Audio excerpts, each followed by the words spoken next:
श्री गणेशाय नमः। ओम श्री सरस्वत्यै नमः। ओम श्री परमात्मने नमः।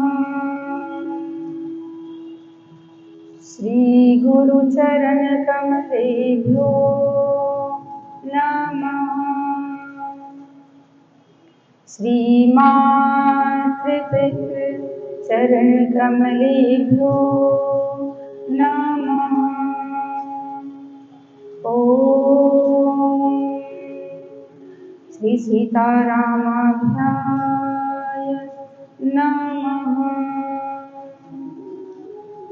वक्रतुंड महाकाय सूर्यकोटि समप्रभ निर्विघ्नं कुरु मे देव सर्वकार्येषु सर्वदा।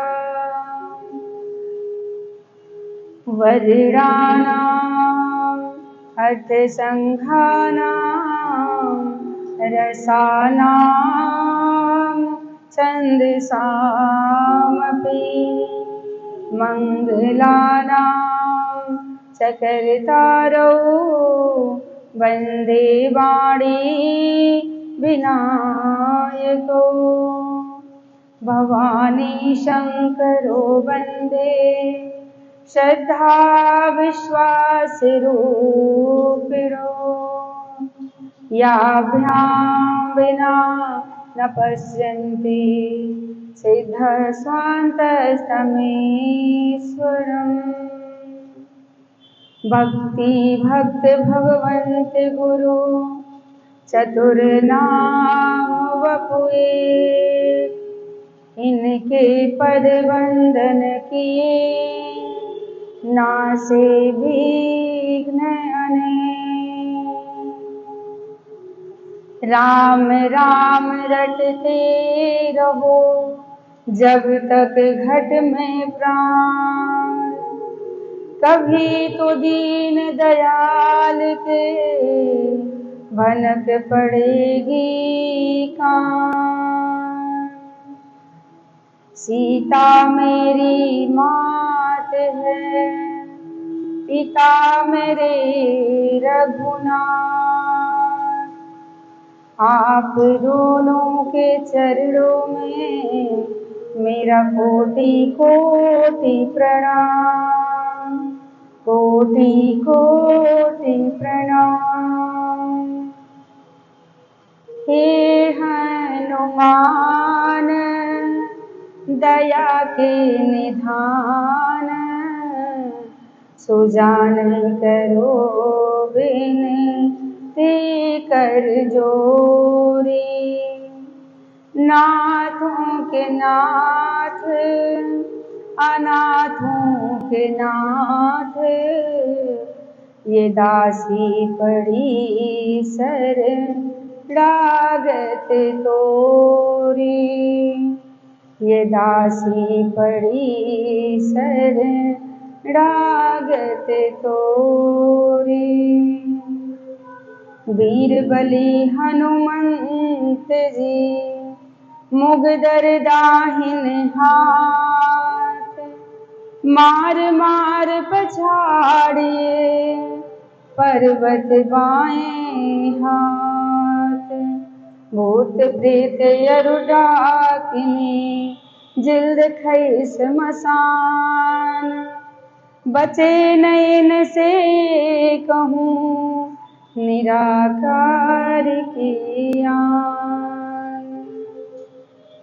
मेरे राम चले आओ मेरे राम चले आओ मेरे राम चले आओ मेरे राम चले आओ। मेरे सारे सहारे छूट गए रूठ गए। मुझे छोड़ के मत जाओ, मेरे राम चले आओ। मुझे छोड़ के मत जाओ, मेरे राम चले आओ।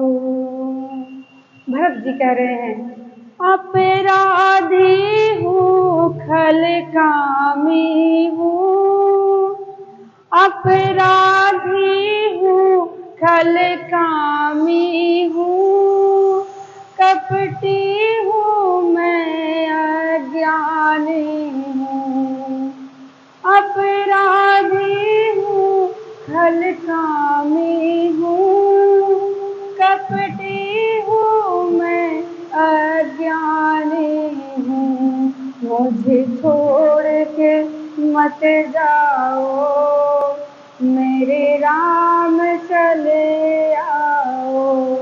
मुझे छोड़ के मत जाओ, मेरे राम चले आओ।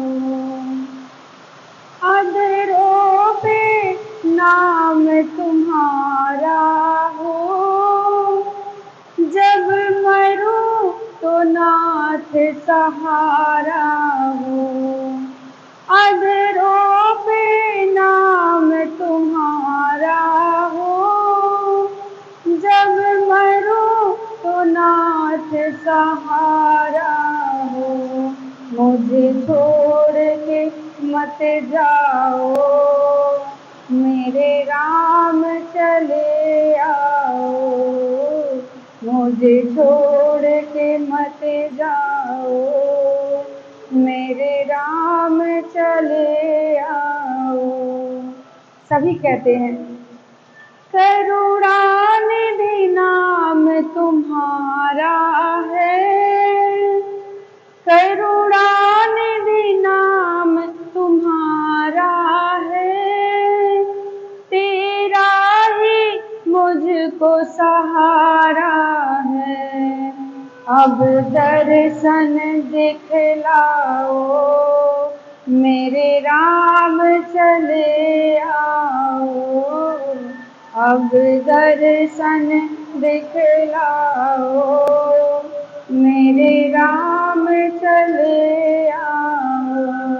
मुझे छोड़ के मत जाओ, मेरे राम चले आओ। मेरे राम चले आओ, मेरे राम चले आओ।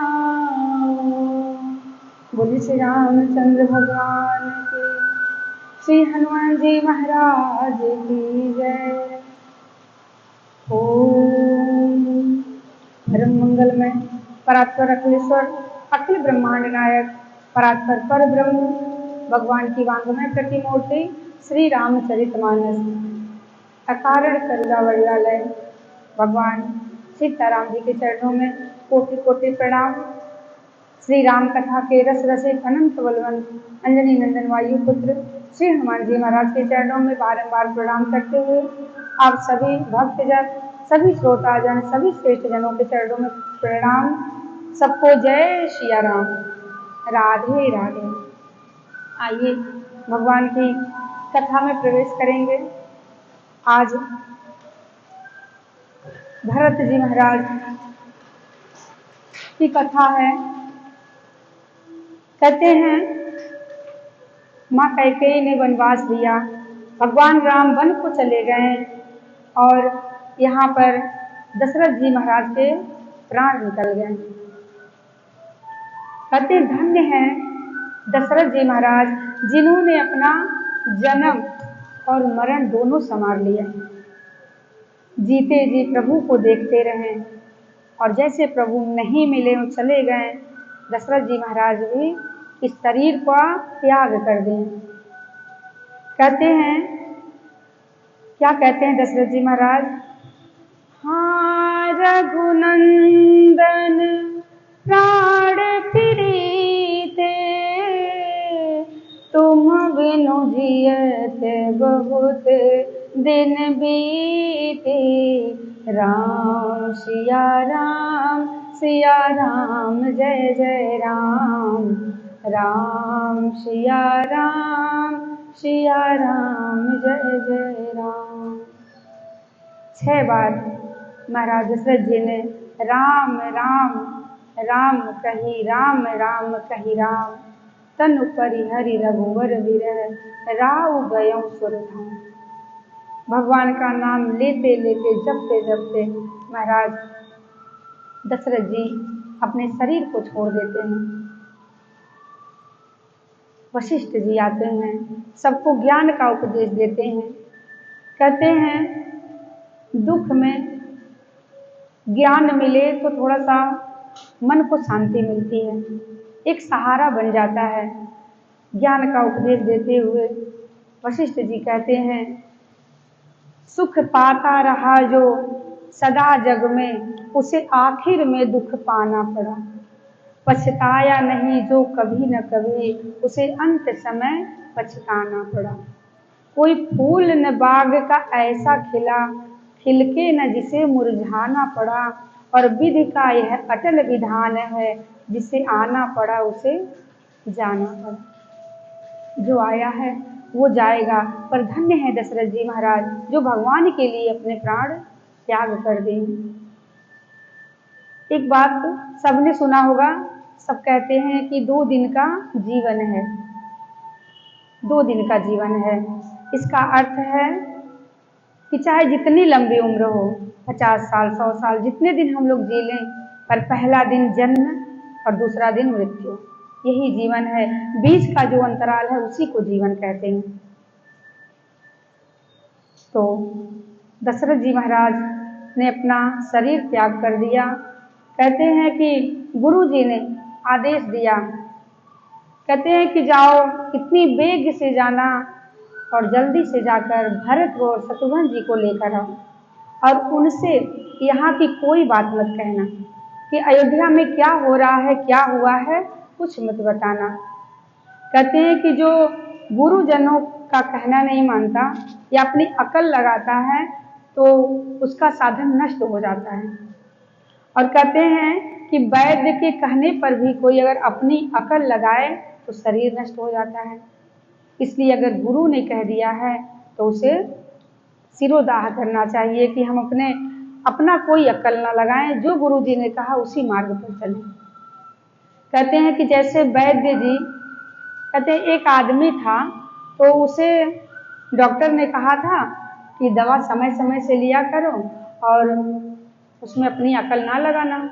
वैद्य जी ने कहा कि लौकी खा सकते हो, दवा समय से खाना और लौकी होगी। तो उसने सोचा, महाराज डॉक्टर साहब ये बताइए कि लौकी हम खा सकते हैं? बोले हाँ खा सकते हो। फिर लौट कर आया, बोला हम पालक खा सकते हैं? डॉक्टर ने कहा हाँ खा सकते हो। फिर उसने कहा अच्छा वैद्य जी एक बात बताइए, क्या हम टिंडा खा सकते हैं? बोल रहा हम टिंडा खा सकते हैं। वैद्य जी ने बोला हाँ टिंडा भी खा सकते हो।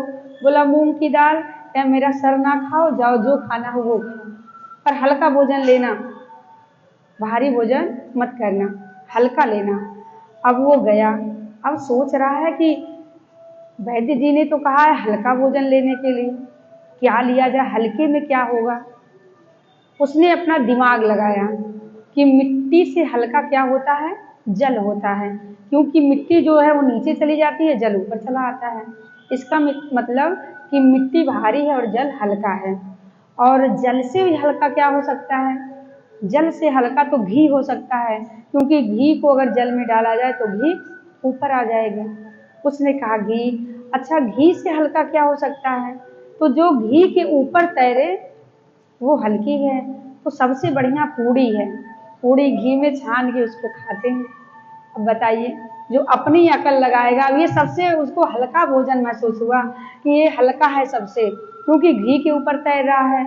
अब वो खाता रहा, फिर से बीमार पड़ा और फिर डॉक्टर के पास गया। डॉक्टर ने कहा क्या हुआ? उसने बोला आपने कहा था कि हल्का खाना, तो हमने हल्का भोजन ही लिया, फिर भी मेरी तबीयत ठीक नहीं हो रही है। बोले आपने क्या खाया? बोले पूड़ी सबसे हल्की वही हमने खा लिया। तो कहते हैं जब अपनी अक्ल लगाओगे तो फिर ठीक होने वाले नहीं हो। इसलिए कहते हैं मातो पिता गुरु प्रभु के बानी, बिनहि विचार करिए शुभ जानी। राम सिया राम जय जय राम, राम सिया राम जय जय राम। अगर माता पिता या गुरु कोई भी काम कह दें तो उस पर विचार नहीं करना चाहिए, क्योंकि वो विचार करके ही हमसे कहेंगे। वो जिसमें हमारा कल्याण चाहेंगे वही काम करने को कहेंगे। इसलिए गुरु की बात, माता और पिता की बात बिना विचार किए कर लेनी चाहिए। बाकी कोई बाहरी अगर कुछ कहता है, दोस्त मित्र कहते हैं कुछ, तो उसमें एक बार विचार कर लिया जाए कि क्या सही है क्या गलत है। पर रामचरितमानस में यही लिखा है कि मातु पिता प्रभु गुरु के वाणी, इन तीनों की वाणी को कभी हल्के में ना लें, वो विचार करके ही कहेंगे। गुरु जी ने दूतों को भेजा, जाओ लेकर आओ, और यहाँ का जो भी बात है कुछ ना कहना। दूत लोग गए हैं और उधर क्या दशा है भरत जी की।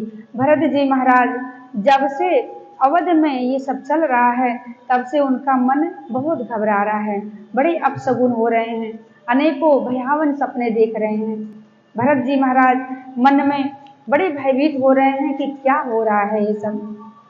अनेक कल्पनाएं कर रहे हैं भरत जी।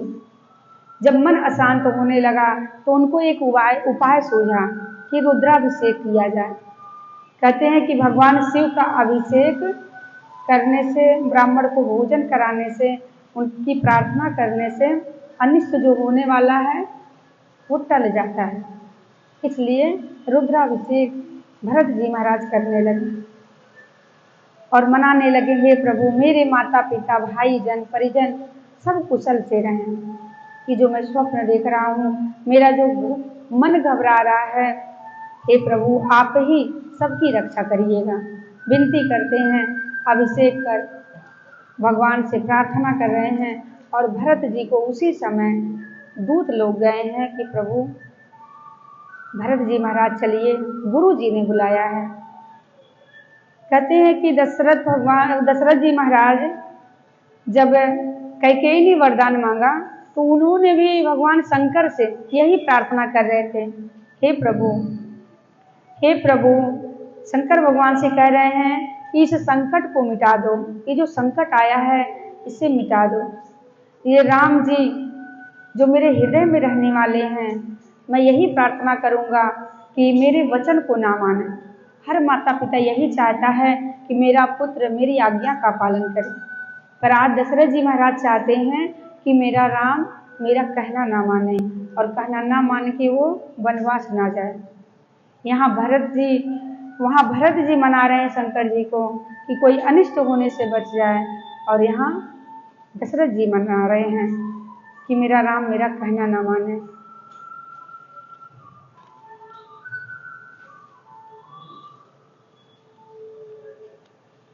अनेक प्रकार से मना रहे हैं। संदेशा गया है, भरत जी महाराज वहाँ से आ रहे हैं। कहते हैं हरि इच्छा भावी बलवाना, हृदय विचारत शंभु सुजाना। शंकर भगवान कहते हैं भाग्य के कारण आए हुए संकट को मैं मिटा सकता हूँ, लेकिन जिस भावी में भगवान की सम्मति हो उसमें मैं कुछ नहीं कर सकता। क्योंकि लोग कहते हैं कि भगवान शंकर सबकी विपदा टालते हैं, यहाँ तक मृत्यु को भी रोक सकते हैं, पर भगवान शंकर जी कहते हैं कि अगर मैं चाहूँ तो रोक सकता हूँ, पर जिसमें भगवान की मत हो, भगवान जो चाहते हैं उसमें हमारा भी कोई बस नहीं चलने वाला है। क्योंकि प्रमाण है कि सती मैया, अगर भगवान शंकर जी का चलता बस तो सती मैया को मरने से रोक लेते हैं, लेकिन कहते हैं जिसमें भगवान का हाथ हो, भगवान जो चाहें वही हो सकता है, बाकी कोई कुछ नहीं कर सकता। भगवान शंकर स्वयं कह रहे हैं इसमें हम भी कुछ नहीं कर सकते। वो सब बिगाड़ दे रहे हैं और तोड़ दे रहे हैं बंदे। बोलिए श्री हनुमान जी महाराज की जय। हर इच्छा भावी बलवाना, हृदय विचारत शंभु सुजाना। भरत जी अवध में आए हैं, दूतों ने संदेश सुनाया। जब भरत जी अयोध्या में पधारे तो देखते हैं कि अयोध्या सूनी पड़ी है। जहाँ यज्ञ होते थे, सरयू के किनारे यज्ञ कर्म होते रहते थे, बंदी जन यश गाते रहते थे, कीर्तन होता रहता था, आज वहीं पर भारी सन्नाटा दिख रहा है। चारों तरफ सन्नाटा है। शत्रुघ्न जी बोले, भैया पहले जैसी अयोध्या थी वैसी अयोध्या अब नहीं है, क्या हुआ है? भरत जी के मन में आशंकाएं बढ़ती जा रही हैं। भरत जी जैसे ही अयोध्या पहुंचे, वहां के नागरिक जो थे वो सब उनको प्रणाम करके सर नीचे करके वापस चले जा रहे हैं। कोई कुछ नहीं बोलता।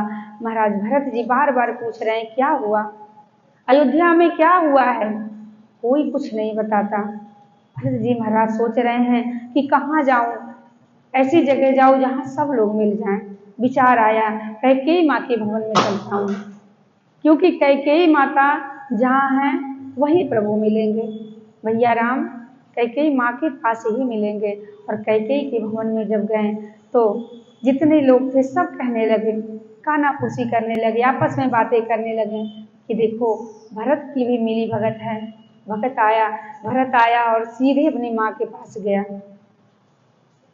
अब कोई क्या जाने, क्योंकि देखता जो है वही मन में विचार आता है देखकर कि वहाँ जा रहे हैं तो इनकी भी सम्मति होगी। अब क्या किया जाए? जैसे ही वहाँ पर पहुँचे हैं, भरत जी को देखते ही उनकी मैया कैकेयी माँ बड़ी प्रसन्न हुई और जाकर दौड़ कर गई, आरती की थाल लेकर आई। विडंबना देखिए कि एक तरफ पति का शव पड़ा है, पति मरे पड़े हैं और अंतिम संस्कार भी अभी नहीं हुआ है, और बेटे के आरती पूजा के लिए मैया थाल लेकर आ गई। कहते हैं कि आज महाराज दशरथ के आत्मा पे क्या गुजर रही होगी कि जिसे हम अपना समझते थे, जिसे हम सर्वस्व समझते थे, आज वो ऐसा काम कर रहा है। दशरथ जी महाराज कितना व्याकुल हो रहे होंगे। कैकेयी आरती की थाल लेकर आई है। कहते हैं जिसको तूने अपना समझा निकला वही पराया, जिसको तूने अपना समझा वही निकला पराया, तेरा हुआ न कोई लेकिन तुझको होश न आया। कई बार है ठोकर खाई सुख की आस सजोए हैं।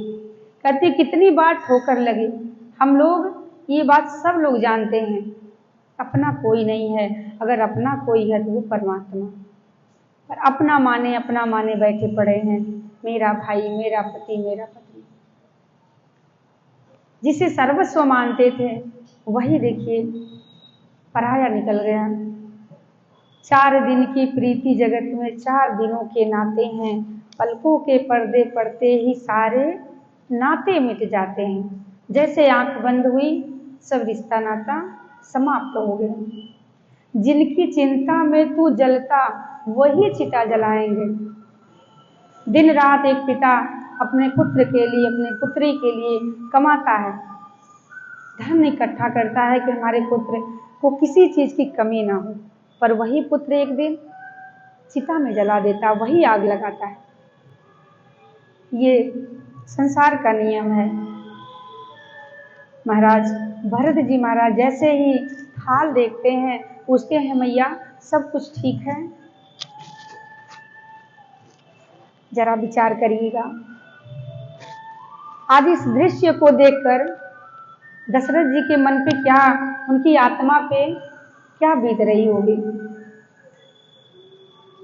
कैकेयी माँ बोली, बेटा तुम चिंता मत करो, मैंने सब बात बना ली है, सारी बातें बना ली हैं, और ये बेचारी मंथरा जो है ना, ये समय रहते हमारी आंखें खोल दी, अन्यथा अनर्थ हो जाता। महाराज भरत जी कहते हैं मैया क्या हुआ, कुछ तो बताइए, अवध में क्या हुआ है? सब ठीक है भैया? ठीक है पिताश्री, ठीक हैं सब लोग, ठीक है ना? मैया कहती है तात बात में सकल संवारी, भय मंथरा सहाय विचारी। मंथरा ने बहुत सहायता करी है। भरत ने कहा माँ क्या बात है, हमें तो बताइए, कौन सी बात बिगड़ने वाली थी, कौन सी बात बिगड़ जाती माँ, मुझे बताओ ना। कैकेयी कहती है कछुक काज विधि बीच बिगाड़ो, थोड़ा सा कार्य बिगड़ गया है, बीच में ब्रह्मा जी ने थोड़ा सा कार्य बिगाड़ दिया है। भरत जी ने कहा माँ थोड़ा सा काम जो बिगड़ा है वो आपसे बिगड़ा है या मंथरा से? पर देखिए कैकेयी क्या कहती हैं, कहते ना मुझसे बिगड़ा ना मंथरा से बिगड़ा, बीच में ब्रह्मा जी ने ये कार्य बिगाड़ दिया। यही संसार की भी आदत है, जब कोई काम बन जाता है तो हमने किया, और जैसे काम बिगड़ा पर ये भगवान ने हमारा कार्य बिगाड़ दिया।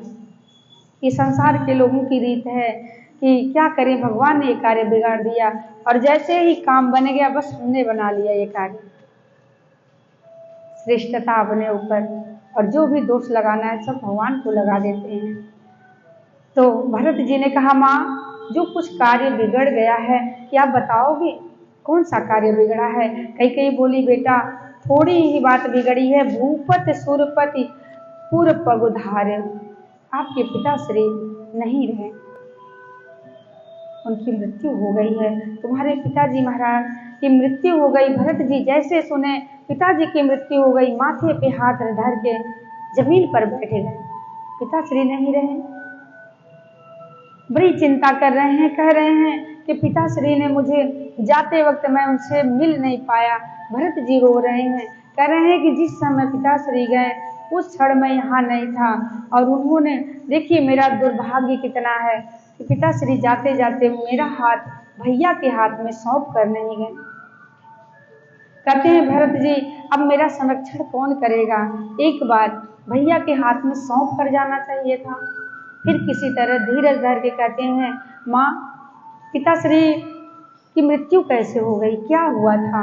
कैकेयी कहती हैं कि बेटा चिंता मत करो, सब भगवान की मर्जी से हुआ है, अब मार दो गला दबा के और कह दो भगवान की मर्जी से हुआ है। कैकेयी कह रही है कि ये भगवान ने सब कुछ किया है, सुनो जो भी बात बिगड़ी ये विधाता की मर्जी से बिगड़ी। भरत ने कहा माँ बताओ तो क्या बात हुआ? अरे बेटा मैंने 2 वरदान क्या मांग लिए, आपके पिताश्री के प्राण निकल गए। कहते 2 वरदान क्या था? कैकेयी ने कहा भरत तुम्हारे लिए मैंने राज्य मांगा और राम के लिए वनवास 14 वर्ष के लिए, और ये सब कार्य मैंने तुम्हारे लिए किया है बेटा, मैंने तुम्हारे लिए किया है। अब जैसे ही भरत जी ने सुना कि राम वनवास चले गए, भैया वनवास चले गए, तुरंत जमीन पर गिर पड़े और जमीन पर गिरकर लगे रोने। किसी तरह संभल को उठते हैं कि मेरे भैया वनवास तूने भेज दिया। अब भरत जी पिता के मरण को भूल गए। भरत ही बिसरे पितु मरण, सुनत राम बन गौन, हे तू अपन पौजान जिए थकित रहे धरि मौन। थोड़ी देर के लिए मौन हो गए भरत जी महाराज। राम जी का वन गमन सुनकर जैसे उनको पता चला, अपने पिता की मृत्यु को भूल गए भरत जी, और कहते हैं कि किस कारण से भैया गए, इसका कारण मैं ही हूँ। कैकेयी समझाने लगी बेटा इसमें तुम्हारी क्या गलती है, और जो मैंने किया वो सब तुम्हारे ही लिए किया। भरत जी कहते हैं कि माँ आपने वैसे ही किया जैसे किसी वृक्ष को जड़ से काटकर और पत्तों पे जल छिड़का जाए, कि पत्तों से कहा जाए कि मैं तुम्हें हरा भरा रखने के लिए मैंने जड़ को काटा है। क्या मैं भैया के बिना जीवित रह सकता हूँ? जिस प्रकार से वो पौधा सूख जाएगा, आप चाहे जितना जल छिड़किए, उसी प्रकार से मैं अपने भैया के बिना जीवित नहीं रह सकता। मेरी माँ अब तो राम के बिना मैं जीवित नहीं रह सकता। भरत जी महाराज उठकर खड़े हुए और कहते हैं कि माँ बर मांगत मन भई नहीं पीरा, गरीब जी है मोह परेउ न कीरा। लगे डांटने, लगे अशब्द कहने, कहते हैं ऐसा वरदान मांगते हुए तुझे पीड़ा नहीं हुई, तेरी जीभ क्यों नहीं गल गई, मुंह में कीड़े क्यों नहीं पड़ गए। महाराज दशरथ जी की कहते हैं कि महाराज दशरथ जी की मति मारी गई थी, जो कि उन्होंने तेरे जैसे पापिनी पे विश्वास कर लिया। भरत जी महाराज क्रोधित होकर कहते हैं, जननी तू जननी भई विदिशन कछु न बनाए।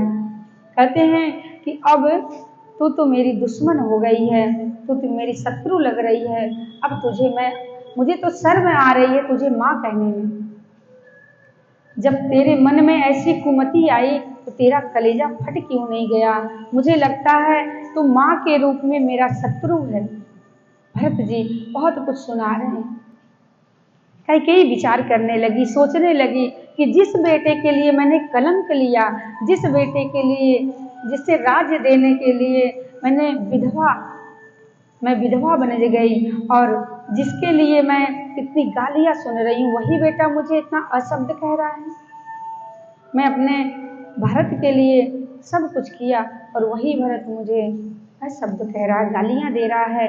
कैकेयी माँ विचार करने लगी, वो बेटा मेरा धन्य है जिसे मैंने 14 वर्ष वनवास दिया, वही राम मुझे प्रणाम करके गया और कहता है कि माँ मुझे आशीर्वाद दो ताकि मैं कुशलता से वनवास में रह सकूं और आपकी आज्ञा का पालन कर सकूं। मेरा राम ही बहुत अच्छा है। भरत कहती है, भरत मैंने तुम्हारे लिए सब कुछ किया, इतना तिरस्कार तुम मेरा कह रहे हो, मेरा तिरस्कार कर रहे हो, मैंने तुम्हारे लिए सब कुछ किया बेटा। भरत जी कहते हैं, मैं आज से तुझे अपनी माँ नहीं कहूँगा। त्याग कर दिए भरत जी। कहते हैं, तजियो पिता प्रहलाद, पिता को तज दिए प्रहलाद ने और विभीषण जी ने बंधु अपने भाई को तज दिए और आज भरत जी अपनी महतारी, अपनी माता का त्याग कर दिए। कहते हैं, मैं आज के बाद तुझे अपनी माँ नहीं कहूँगा, तू माता नहीं तू कुमाता है। भरत जी महाराज रो रहे हैं, आंखों की अश्रु की धारा रुक ही नहीं रही है। उसी समय मंथरा आ गई, बड़ी सजी धजी, सोना चांदी पहने हुए, श्रृंगार करे हुए और हंसते मुस्कुराते मंथरा आई है। और जैसे ही मंथरा आई, शत्रुघ्न जी ने देखा, शत्रुघ्न जी लगे लात मारने, एक लात मारे जाकर गिरी और उसकी कुबड़ी टूट गई।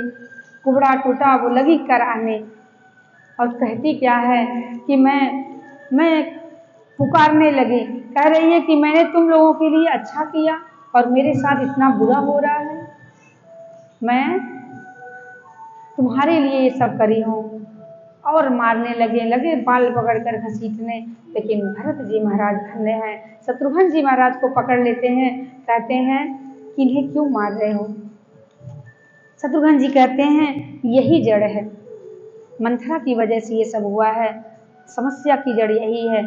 भरत जी कहते हैं, पहले ये तो पता कर लो कि दोष किसका है, दोषी कौन है, पहले उसका तो पता करो। दोषी कैकेयी ने वनवास दिया, फिर मंथरा को क्यों मार रहे हो? शत्रुघ्न जी कहते हैं, मंथरा ने ही कैकेयी को सिखाया। तो कहते हैं कि कैकेयी को उन्होंने यही कहा था ना कि तुम्हारा बेटा भरत ननिहाल में है और राम को राजा बनाया जा रहा है। उन्होंने राम से मन को हटाकर भरत में मन लगाने को कहा और जैसे ही कैकेयी ने मुझ में मन लगाया, उसकी मति फिर गई और उसने वरदान मांग लिया। इसमें दोष ना तो मंथरा का है और ना ही कैकेयी का है, इसमें दोष तो मेरा है। अगर दंड मिलना चाहिए तो मुझे मिलना चाहिए, अपराधी मैं हूँ, मेरी वजह से मेरे भैया वनवास गए। अगर मैं होता ही नहीं तो मेरे भैया वनवास नहीं जाते, मेरे कारण मेरे भैया को वनवास जाना पड़ा, पूरा अपराध मेरा है। शत्रुघ्न जी कहते हैं, भैया ये क्या कह रहे हो, तुम तो यहाँ थे भी नहीं। कहते हैं, अगर मैं कैकेयी की कोख से जन्म ना लेता तो मेरे भैया को वनवास का दुख सहन नहीं करना पड़ता। अब भरत जी महाराज रोते हुए वहां से माँ कौशल्या के पास जाते हैं। कौशल्या माँ के चरणों में प्रणाम करते हैं। कौशल्या मैया बड़ी व्याकुल हैं, आंखों से आंसू रोई जा रही हैं। जिस दिन से राम गए हैं तब से उन्होंने अन्न जल नहीं ग्रहण किया, इतनी दुबली पतली हो गई हैं कि चला नहीं जाता।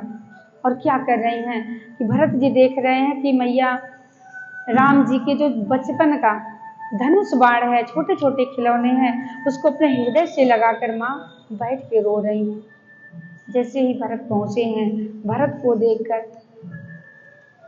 को देखकर मैया दौड़ पड़े, और जैसे ही दौड़े, कमजोर होने की वजह से मैया जमीन पर गिर गई, मूर्छित हो गए। भरत जी माँ को उठाया।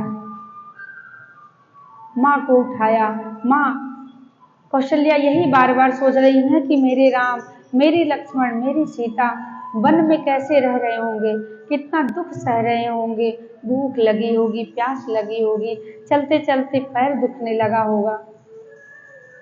माँ सोचती जा रही हैं, रोती जा रही हैं। कौशल्या माँ हाथों में जो भगवान का छोटा सा धनुष बाण है उसको लेकर हृदय से लगाकर आंसू बहा रही हैं। कहते हैं कि भरत जी जब आए, मैया को मूर्छित देखा, उठाकर कहते हैं, पति विहीन पुत्रहीन मातुरी तुम कहो कहाँ, आ गया घर का वही षड्यंत्रकारी खलेहा। भरत ने पुकारा, माँ कहाँ हो? भरत ने जैसे आवाज लगाई, माता का शरीर कमजोर होने की वजह से गिर पड़ी। भरत जी उठाते हैं, भरत ही देख माँ तो उठ धाई, मूर्छित अवन परी झई आई। मैया को मूर्छित देखकर भरत जी ने कहा, मुख ना देखो माँ मेरा। माँ कौशल्या भरत की तरफ देख रही हैं। भरत जी कहते हैं, मुख ना देखो माँ मेरा, मुख देखने में पाप है, किंतु कह दो हे भरत तुम पर सभी का श्राप है। माँ मेरा मुख मत देखो। लेकिन कौशल्या जी भरत के मुंह पर हाथ रख देती हैं, भरत चुप हो जाओ, ये क्या कह रहे हो, ऐसा मत कहो, मैं जानती हूँ ना तुम्हें, तुम ग्लानि मत करो, मैं तुम्हें जानती हूँ, तुम ऐसा कुछ सोच ही नहीं सकते। भरत बेटा, ना तुझ में द्वेष की दुर्गंध है, साक्षड़ी हूँ मैं, मुझे उस राम की सौगंध है।